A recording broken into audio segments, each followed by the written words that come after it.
I retired full-time work 2000 and was it 14 or so, about 5 years ago, and hadn't done much sailing, but I decided it'd be a good idea to get into it because I love the water.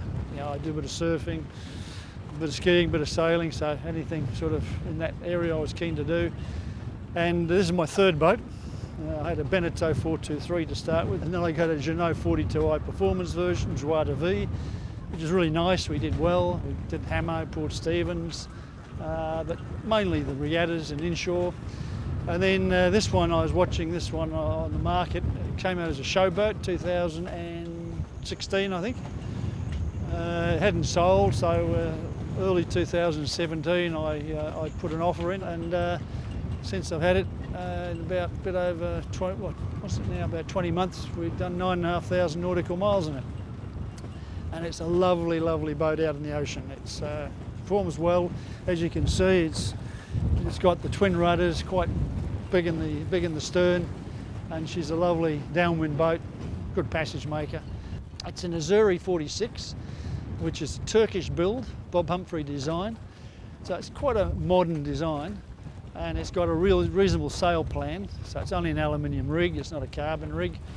But when I compared it to a lot of other boats, and it seemed to be, you know, reasonable sail plan, reasonable hull shape, and you know, it's a bit, the rating's a bit high, unfortunately, but every sailor would say that, I suppose. But we're not doing too bad IRC. You know, we're in the mix, so I'm happy with that. And the idea is we just got to, you know, have a bit more fun and improving as we go. It's called around here affectionately the Queen Mary because it's big and comfortable.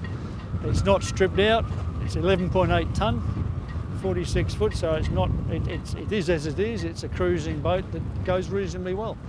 One of the real things I'm keen to do, like doing the Hobart as well, is just to demonstrate you don't have to have a TP52 or a cut down, you know, Kerr 46 or something like that to enjoy offshore racing and be, you know, do reasonably well, and trying to put it in the reach of the, if you like, the common sailor. And we've got a great crew building up, you know, as we've all, some of the guys behind me you can see have started virtually with me, and it's really nice to sort of build that esprit de corps and do a bit out on the water.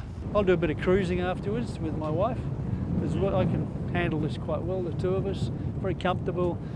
So, you know, we put the Bimini on, the Dodger on, and, you know, go cruising up and down the coast, dropping into lovely bays, and so it's a real good combination. You know, when we're set up for racing, I've got lee cloths in the aft cabins, and we can normally sleep about 4 on the high side of the boat, so it's not bad. We run with a crew of 10 offshore, so 5 and 5.